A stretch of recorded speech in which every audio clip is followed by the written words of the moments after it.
ऐसा बताते एक बार की बात, रघु की एक रानी प्रयाग में गई और महीने तक स्नान किया, सत्संग किया और दान किया। दान में जो कुछ बचा सब दान में दे दिया, कुछ नहीं बचा था। एक ब्राह्मण थे, रानी दान करने के बाद में अपने यहाँ अयोध्या आने लगी। एक गरीब ब्राह्मणी ने कहा, महाराज ब्राह्मण से, तुम आज रह गए। बोले क्यों? बोले रानी आई रघु की, बहुत दान किया उसने, तुम अब भी रह गए। बोले तो मैं जाता हूँ। दौड़े दौड़े गए, जाकर के कहा, दिखा महारानी जी मैं रह गया हूँ, कुछ मुझे दे दो। बोले हमारे पास कुछ नहीं बचा है। बोले कुछ तो दे दो। बोले कुछ नहीं है।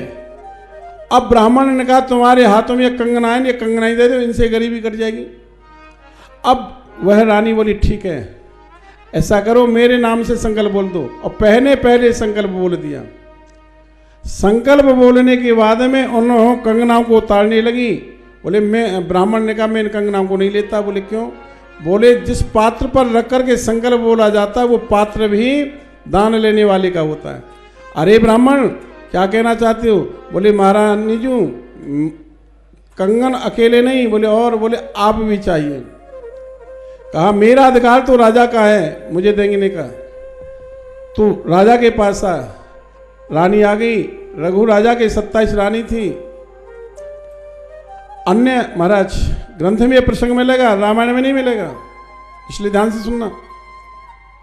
कथाएं तो आप सुनते रहते हैं, थोड़े नए नए चरित्र आपको सुनने को मिले तो आना अच्छा लगेगा। तो इसके बाद में वह ब्राह्मण ने कहा, महाराज तुम्हारी रानी ने कंगन पहन करके दान कर दिया है, संकल्प बोल दिया, तो आपसे मेरा प्रश्न है। बोले क्या? जिस पात्र में रख करके जो धन दान किया जाता है वह पात्र किसका होता है? बोले दान लेने वाले का। बोले तो तुम्हारी रानी ने पहने कंगन और मुझे दान में दे दिया, संकल्प बोल दिया है। उस रानी को बुलाओ। और राजा रघु के पास में 27 रानी थी और 27 रानियों को बुलाया। बोला बता कौन सी रानी है? अब राजा से पहचान नहीं हुई, ब्राह्मण से पहचान नहीं हुई। अब कहा महाराज मुझसे तो पहचान नहीं हो रही। बोले फिर? बोले तो ऐसा करो ये जो 27 रानी है ना, 27 रानियों को ही मुझे दे दो। राजा कितने दानी?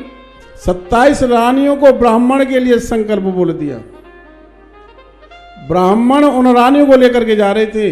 राजा ने सोचा वैसी पंडिताई शंडिताई करते होगो, अब 27 रानी को ये पालन कैसे करेगा?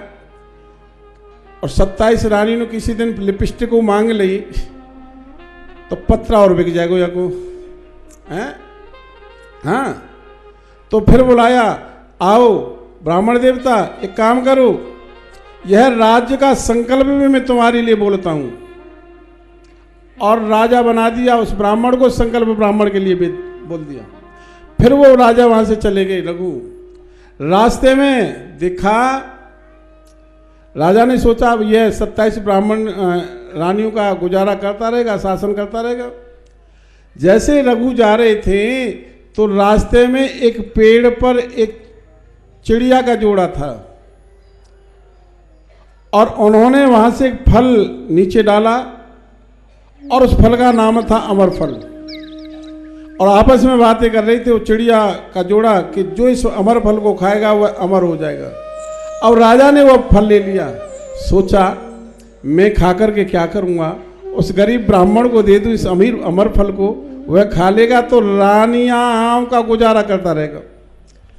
अब राजा उस फल को लेकर के आई और उस ब्राह्मण से कहा, ब्राह्मण देवता इस फल को खा लेना, अमर फल है, अमर हो जाओगे।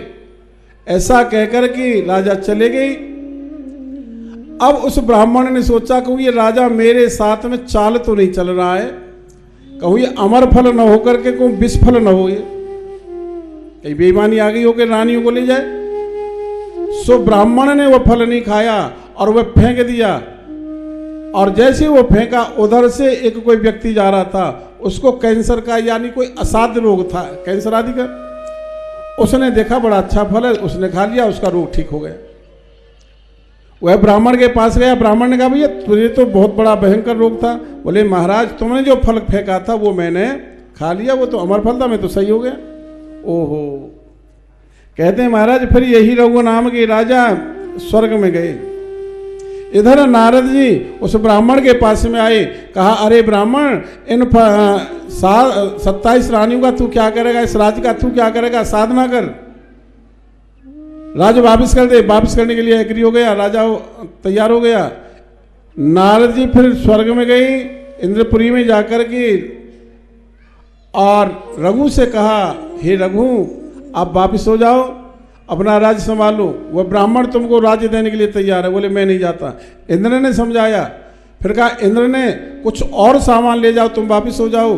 तो रघु ने कहा मुझे रघु 3 चीज लेकर के इंद्र से आया था। एक तो सिंहासन, जो अयोध्या में जो राजा दशरथ जिस सिंहासन पर बैठते थे ना, ये स्वर्ग से आया था, रघु लेकर के आए थे। और दूसरा वो मुकुट, उसी मुकुट में एक हीरा लगा हुआ था जिसे कहते हैं कोहिनूर हीरा। कहते हैं महाराज कोहिनूर हीरा एक ही तो है, इसलिए दूसरा मिलता नहीं है। कहते पंजाब के एक राजा हुए थे, उनका नाम भूल गया, रणजीत सिंह जी। रणजीत सिंह राजा हुए पंजाब के। राजा दशरथ जी के बाद में फिर महाराज ये ऐसे यहाँ रहा है हमारे भारत में। फिर रणजीत सिंह ने इस कोहिनूर हीरा को लगाया अपने मुकुट में। फिर इसके बाद में कहते हैं ब्रिटेन की जो रानी थी विक्टोरिया रानी, पहले उसके पास आज भी है, अब उसके 2 भाग कर दिए। मैं तो कहता हूं, सरकार से निवेदन करता हूं व्यासपीठ के द्वारा, अब यह मुद्दा उठाना चाहिए सरकार को, उस कोहिनूर हीरा को यहां लाना चाहिए। हमारे राष्ट्र भारत की निशानी है भाई। हाँ, ऐसी बात नहीं है।